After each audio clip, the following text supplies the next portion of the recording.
За сайн азуулсан өнөөдөр бүгдээрээ MetaTrader 5 дээрээ хэрхэн дансаа оруулах талаар сурна. За MetaTrader 5 руугаа оронгууд settings хэсэг байгаа шүү дээ. Settings хэсэг дээр дасныгаа дараа new account гэдэг хэсэг дээр дарна.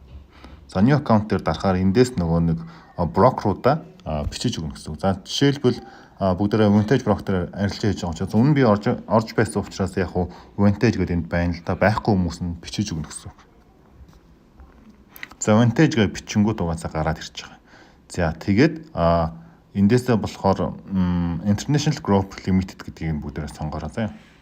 За ингэж сонгосныхоо дараа за demo юм уу эсвэл live dance юм уу гэдгээ сонгож өгнө. За миний одоо оруулах гэж байгаа данс бол demo данс байгаа. За тэгээд логин гэдэг дээрээ нөгөө нэг мэйл рүү ирсэн юугаа хийж өгнө шүү. Одоо логин болон нууц үгээ хийж өгнө гэсэн үг. За ингээд демо данс руугаа орчлоо.